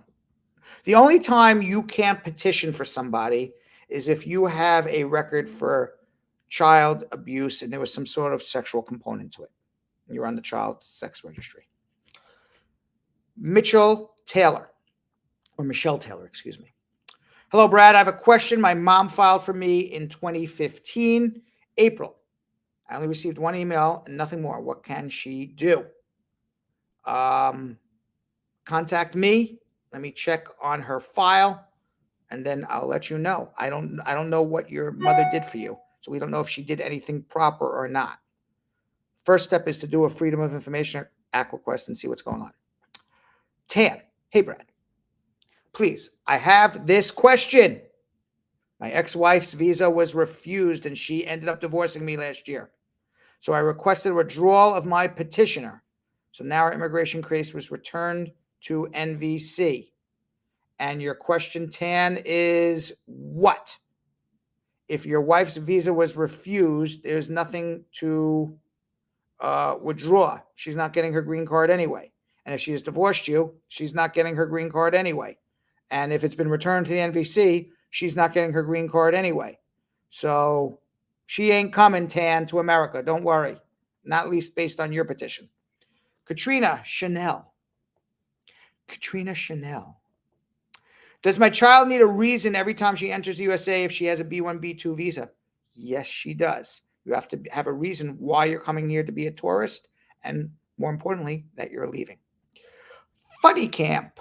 Funny thing happened on the way to camp. Funny camp. My friend's F1 status terminated by SEVIS 1 year ago, so it is overstayed now. Yes, he is. Once your SEVIS is terminated, you are undocumented. Don Taya Allen. Hey, Brad, I got a question. My dad has a daughter, and he's married. My dad has a daughter, I guess, and she's married. If his wife is filing for him, can she file for the daughter? Oh, my dad has a daughter, and he's married. I guess your dad's married. So then the wife is filing for him. Can she file for the daughter too? Yes, I understand now. You can file for a stepchild as long as the marriage happened before the stepchild was 18. Journebos. Can you file a mandamus on an I-130 citizen mother file for over 21 and married daughter? You can file a mandamus whenever you want. Whether you're wasting your time or not depends on a lot more, and I would need to know a lot more. Akila Sanders, living outside the U.S., how long after marrying a U.S. resident can I enter the U.S.? Your U.S. resident has to file for you. And if your U.S. resident does not file for you, then you cannot enter the United States. So, number one, U.S. resident files I-130, then U.S. resident gets I-130 approved, and then you wait on a waiting list and figure it's about 3 years. Andrea Granston. Hi, Brad. My son filed my I-130 from May 2023 until now. I haven't heard from them. He's a U.S. citizen. Wait until May 2024 and call me back. Takes about a year. Lou. Brad, September will be 3 years since I'm married. What time I must file for citizenship? 3 years from the time you got your green card, Lou. Bing. Sir, I am married to a U.S. citizen. Can I file the J-1 waiver and the adjustment of status at the same time? If you're filing if you're requesting a no objection, you got to get the no objection letter first. If you're filing the waiver based on extreme hardship, you can file the extreme hardship waiver and the adjustment simultaneously. All right, let's go to Mamadou. Mamadou, can I travel to Africa with my extended I-751 form for 48 months with my expired 2-year green card and without traveling, parole, and without getting a divorce? The answer is yes. If you have an extension notice on the I-751, you travel with that extension notice, you travel with your valid passport, you travel with your expired green card. Enjoy your trip. Andrew Lopez, I filed a VAWA, but I received a reference, an RFE, I guess, for my I-130. They want avoidance for bona fide marriage. Can I send it because I didn't apply? What? I filed VAWA. I guess you received an RFE for the I-130. Because I did apply. I don't understand your question, Andrew. You need to be more grammatically correct, I guess. Danny X Danny. I've been married for 2 years, but I don't have a lot of evidence like pictures, a lease. We just opened an account. Can I still apply for my green card without having any problems? Danny, ex-Danny, you need to live with the man and you need to have a financial relationship. And if you live in the same home, you should have documentation coming showing you live in that home. And it's very easy to snap pictures, and it's very easy to open up a bank account and pay your joint bills. But the answer is yes, you can file with whatever you want. But ultimately, you got to bring documentation to prove you're in a bona fide marriage, which is 1 year later. George Henry. Hey, Brad, how long does it take to approve I-130 for spouse? A little over a year. Jolo Shah. Have a deportation since 2002. I crossed the border. I now have a spouse, U.S. citizen, 1 kid. Can I start my paperwork? I would start something, Jalo Shah. Let's figure out how you can either adjust your status or get a provisional waiver and go home and come back and reopen that deportation case, all in the same process. Jaro Hajari. How is the I-130 time for USA citizen filing for husband living overseas? A little over a year. Patel. How long does it take to process a U visa, bona fide work permit after biometric appointment? They're coming in 7-8 months. Shaman Babare. How much is it usually needed for an affidavit of support for the petitioner? It depends on how many people you got to support. So I would need to know more information. How many people are dependent on your tax returns? How many people do you need to support in your family? Then I can give you a number. All right, we're going to do 3 more people. Bob, Andy, good day. I'm filing for an adjustment of status application, and I intend to file concurrently. Would you recommend doing the I-130 online and mailing the I-45, or just do both by mail? I would do both by mail. Hadel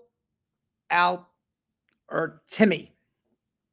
Hi, Brad. I had an interview with the U.S. Embassy in London for a K-1 visa, and I was given a 221G form because they need my fiance's original divorce certificate, which I did send to them 5 weeks ago, but still didn't hear anything back. Is there anything I can do to speed up the process? We've been waiting for more than 2 years to get married. Hadel, from the time you submitted that divorce, they have 120 days to make a decision. Certainly, I would follow up with them as quickly as you can, but they do have 120 days, which is 4 months, but hopefully you'll get it before that. Bidemi, I said that was going to be the last, but now I'm continuing. All right, this will be the last. Bidemi, I'm on a pending asylee since 2018 and have not done my interview. Can I apply for a green card? And also, can I file for a travel document? How are you going to apply for a green card if you have not done your interview yet? How are you getting your green card, Bidemi? So you need to figure that out first. Are you getting sponsored a job by a family member? And then we can talk. Can you file for travel document, advance parole? Yes, you can. But you can't go back to your home country. And I said it would be the last, but I fooled you. I'm going to do one more. Can someone with a holding or removal status be eligible for a green card? You would have to reopen your deportation case and have a petition approvable and be eligible to adjust your status. Oh my God, there's so many more questions to answer. So little time. I don't even know what to do here. Eeny, meeny, miny, mo. What do you think, guys? Should I answer some more questions? All right. I'll just do a couple more minutes of questions because there's so many coming in now. And I want to try to answer as many people as I can. Arian.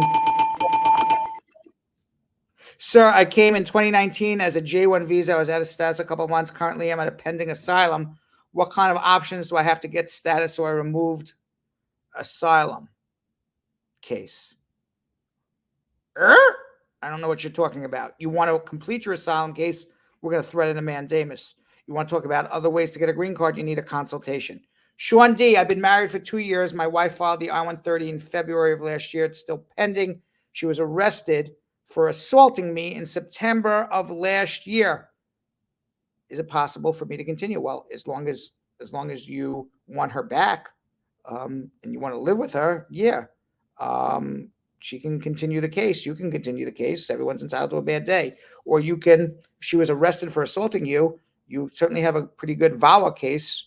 Based on the little I know, you can convert your case to a VAWA, whatever you choose. Tucci filed a VAWA case. I got an RFE. The The husband got divorced from his previous marriage 4 months after your marriage to him. You are not aware of the first marriage. Does that invalidate your VAWA case? You got divorced from his previous marriage 4 months after. Okay. So, Tucci, seems like your husband was a bigamist, married to 2 people at the same time. As long as you were not aware of the bigamy and your husband was abusive, you can still get your VAWA. So you're okay. Kemi Kembella. My husband has his naturalization interview coming up in April. However, he didn't file his 2020 taxes because he was unemployed. Just found out that he needs to file regardless. What can he do to fix this issue? Kemi, file a late tax return if he has to file, if he earned income, whether through unemployment or through some other means. Probably it sounds like he got unemployment and didn't pay taxes on that. So he has to file a late tax return now. That's what I would do. Latoya, what's a prima facie letter? After you file your VAWA case, they review your application. They say you meet the minimum requirements to get approved for a VAWA, and then you can apply for government assistance. If someone has a misdemeanor, can they marry you? The answer is yes, as long as it's not for sexual abuse of a minor. How long does a VAWA take to get approved? About 3 years. My cousin went to his interview 1 month ago and has not heard anything since. What should she do? Wait 4 months and then call me. Christina has a question. Good evening. I'm a citizen, married, and my spouse lives in a different country. How long does it take for the I-130? Over a year. Kay, how long does it take for USCIS to approve a waiver, permission to re-enter? Well over close to a year and a half and 2 years. Can you get APD and denied EAD? I guess advanced parole. I guess it's possible. It depends on how you fill out the forms. Angela Higgins. Hi, Brad. I was stopped at the airport in 2020, and this was stamped in my passport. 212A7A1. What can I do in the future? Hopefully I stand a chance. You need a consultation. You weren't stopped at the airport. You were deported. So you're not allowed back without waivers. Mostly, Brad, I have a K1. I got married, did everything, and I got abused. I got divorced and got married to someone else. Now I'm getting abused by my second marriage. I also had a misdemeanor. I need help. We just got divorced in October. What can I do? Oh, Mosey, got problems because you should have filed a VAWA case based on the first K1. And you got divorced and married the second person. And presumably it's more than 2 years from, you can't file a VAWA case because you remarried again now. So even doesn't really matter. You can do a VAWA case based on your second marriage, and then you would have to do waivers to go home and come back, I guess, because you're not eligible to adjust your status here. Mahi, Mr. Brad, good evening. Can I file a 640 extreme hardship through my U.S. citizen child without placing cancellation of removal? If you want to get cancellation removal, you have to be in removal. Joyce, my husband's petition is denied due to all the required documents were not received. Refile again. Annie, I got my U visa filed, the I-45. Do I have to get an interview too? I hope not, but it's possible. V, sir, I'm married to a U.S. citizen. I'm a J1 visa. Can I file the J1 waiver? And yes, I answered that question already. Do. My mother's IR5 visa got refused. The embassy saying that she misrepresented herself when applying for K1 spouse visa 10 years ago. She doesn't have U.S. citizen parents or spouse. What can she do to appeal? There is no appeal. If she committed a misrepresentation, you can only get a waiver through a parent or spouse. So her petition, your petition for her is not going to get through unless you can convince the embassy she did not commit misrepresentation 10 years ago. That's the only thing you can do. Last question. How much time to open removal order and dismiss based on, I don't know what SPRP means. All right. Got to do another question because I don't even understand what means. Hi, Brad. How long does it take after DNA test, after 4 months, be called by the embassy? I don't know. Let's DNA test, I guess, to determine that you and your parent is the same. It could take 6, 8, 12 months. You got to follow up with the embassy. All right, last question. Florence, Hans. Hi, Brad. It's a long question for me. I'm a U.S. citizen, by birth. And from the time I was born in New York in 87, around 89, I was brought back to Indonesia by my parents and never returned to the U.S. until now. I have a desire to move back to the U.S. with my family. I still have my birth certificate and social security number card with me. Around 2005, I started to extend my passport after its status had expired for several years, and I still maintain the extensions in 2016. During my education here, I still use U.S. documents, but since I moved here, I've been undocumented in Indonesia. My parents made a new birth certificate and ID card with a different identity for me in Indonesia. Until I got married and I had one child, I used all the Indonesian stuff. Documents, the fake birth certificate, the fake ID card. I also use these documents to work here. For my case, there's a lot of information I need to explore. How can I return to the U.S.? You need to prove you are who you are. You need to prove that that child born in Indonesia and that person on your U.S. passport is you. You go into the U.S. Embassy and apply for a new U.S. passport. That's how you do it. And you said you had that valid U.S. passport through 2016. So the fact that you've been lying to Indonesia all these years has nothing to do with the United States. They can care less the United States, as long as you didn't lie to the U.S. All right, so that is, and I think, Florence, you should have a consultation with me. Call me from Indonesia. The phones do work from Indonesia to the U.S. I promise you they do. All right, and that is our social media check-in. I did more than social media check-in. I was deep into social media. All right. It's time for another exciting installment of Squad versus Crew. And the stakes could not be any higher. With the score deadlocked at 11-11, it's anybody's game. Today we have two very formidable contenders stepping into the ring. Our very loyal Brad squatter, Tamika Hewitt, also known as Star Girl Mika, and our very own show editor, Lee Manor, going head to head. They're going to be facing off in the battle of wits on immigration statistics, facts, and figures. And it's sure to be a thrilling showdown. So grab a seat, play along at home, and let us know how you're going to do in the comments. Without further ado, let's get into Squad versus Crew. Hey Squad, Vanessa Contreras here, and we are back with another round of Squad versus Crew. And today we've got a rematch between our show fan, Star Girl Mika, and our show super editor, Lee Manor. I hope you guys brought your thinking caps today, because I am going to be asking you all about immigration stats, facts, and figures. So do you guys have your paper and pens ready to go? Okay, so let's play Squad versus Crew. Versus.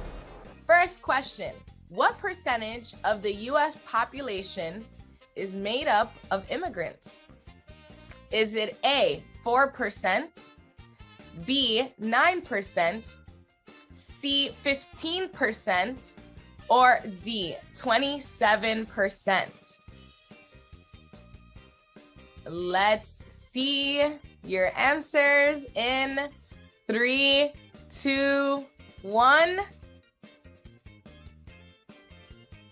Okay, here we go. So we are starting off with the squad. The correct answer is C, 15%. According to the World Population Review, as of 2020, there are over 50 million foreign-born people living in the U.S., making up 15.3% of the total population. Isn't that bananas? 50 million, and that's still only 15% of our population? Wow. So let's move on. Which country is the largest source of immigrants to the United States? Is it A, Mexico, B, India, C, the Dominican Republic, or D, Nigeria? Let's see your answers in 3, 2, 1. So you're both correct. Yes, Mexico. Mexico is the right answer. So over the last 10 years, almost 2.5 million Mexican immigrants came to the U.S., which is more than double the number of immigrants from any other country. The second and third most common countries of origin are China and India. How many immigrants entered the United States through the Ellis Island Immigration Inspection Station? Is it A, 500,000, B, 3 million, C, 6.5 million, or D, 12 million? Let's see your answers in 3, 2, 1. Good job, crew. The answer is D, 12 million. There we go. So, yeah, there you go. There you go. Exactly. So, Ellis Island, located in New York Harbor, was one of the first official immigration stations in the U.S. It operated as an immigrant entry point and processing center from 1892 to 1954. According to an estimate by the History Channel, about 40% of the U.S. population can trace their ancestry to immigrants who arrived in America at Ellis Island. Next one. Which state has the largest immigrant population? Is it A, California, B, New York, C, Texas, or D, Florida? This is hard. Yeah. Let's see what you guys have in 3, 2, 1.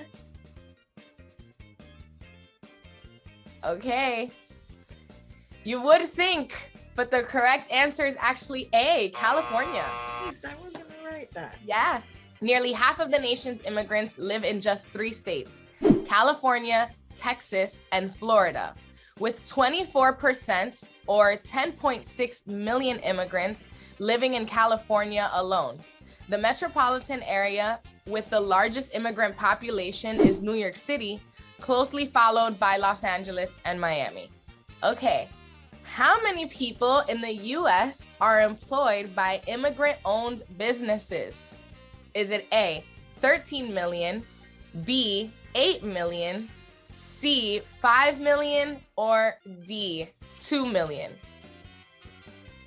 Let's see what they look like in 3, 2, 1. You guys went with A.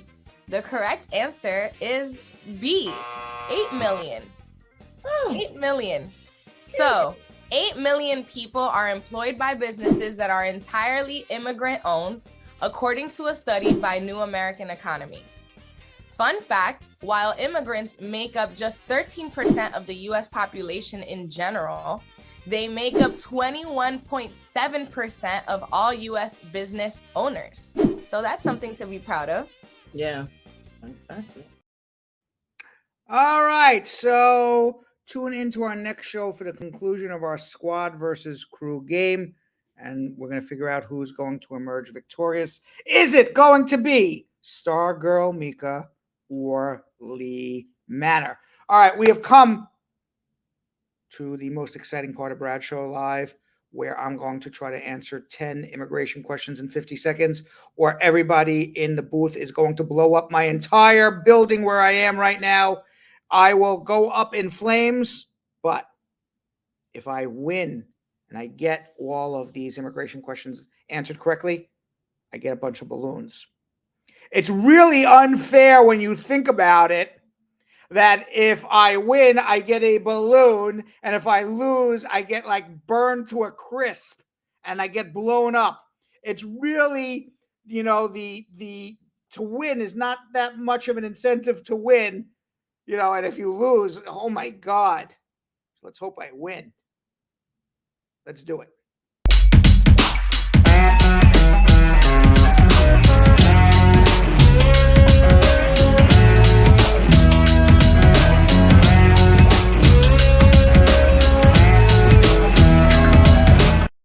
All right. Are we ready? I'm going to do a countdown.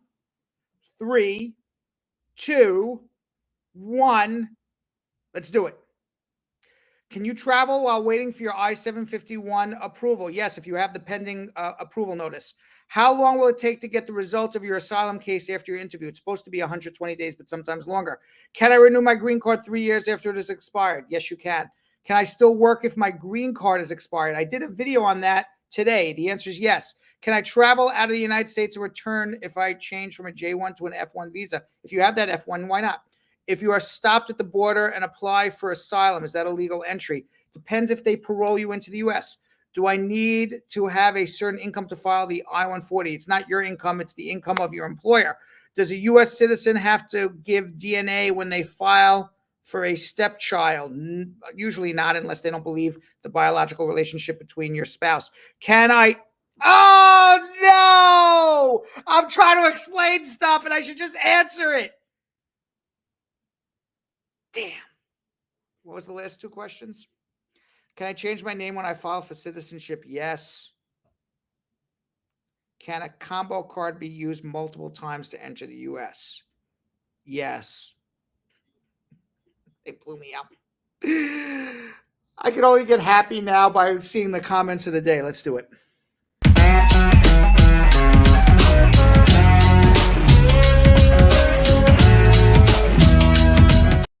All right, the first comment today comes from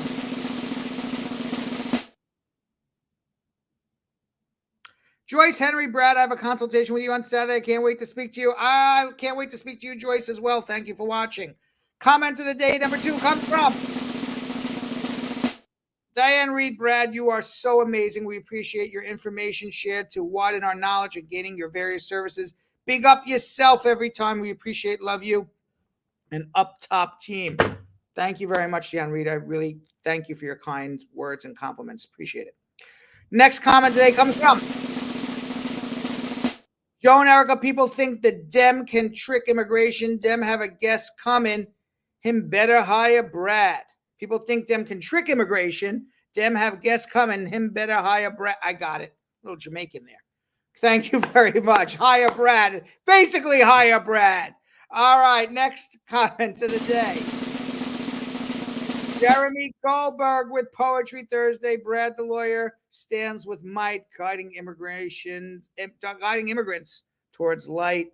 His skillful aid, doing all he can. Call him now. He's the man. Ooh, I like that. Let me read that one more time. I like that. Brad the lawyer stands with Mike, guiding immigrants towards light. His skillful aid, doing all he can. Call him now. He's the man. Yes. Excellent, Jeremy. Excellent poetry. And our last, we have one more comment of the day, or that was it? One more comment of the day, I believe. Adesumbo Adelaja. It's good to see you again and be on the show. No one does it like you do. Thank you for all you do. #1 show worth the time. Thank you very much. I appreciate it. And those, my friends, my Brad squad, are the comments of the day. And unfortunately, 2 hours and 10 minutes later, we have now come to the end of Brad Show Live for the week. But we will be back, I promise you. And for updates when we will be live again, like and subscribe to Brad Show Live on Facebook, on YouTube, on Instagram and Twitter. And you can find me at Brad Bernstein Esquire on Facebook, Real Brad Bernstein on Instagram, and Brad Bernstein Law on TikTok. Until we meet again, have a great evening, everybody, and I will see you soon. Thank you all for watching. So, Sam, as part of the production, we have to say this disclaimer at the end of the show. Do you mind reading it for me? Okay, but you know, Brad, I have to do everything around here. Forget it. I'll do it. The proceeding was information only and not specific legal advice. Consult an attorney about your individual situation. Prior successful results do not guarantee a similar outcome in the future. To make an appointment with the Spar and Bernstein Law Firm located at 225 Broadway in New York City, call 1-800-529-5465. That's 1-800-529-5465. Easy to remember, 1-800-LAW-LINK. That's 1-800-LAWLINK. Once again, make a call to 1-800-529-5465. 5465. And of course, link up with the law offices of Spar and Bernstein, located at 225 Broadway on the 5th floor. If I were you out there, make the call, make the link, make the connection, make it Spar and Bernstein. 1-800-LAWLINK. That's 1-800-529-5465. And visit us now at our Connecticut office, 221 Main Street, Suite 501, Hartford, Connecticut. Visit us in Connecticut or in New York at 225 Broadway. That's 1-800-529-5465. 1-800-LAW-LINK, 1-800-529-5465.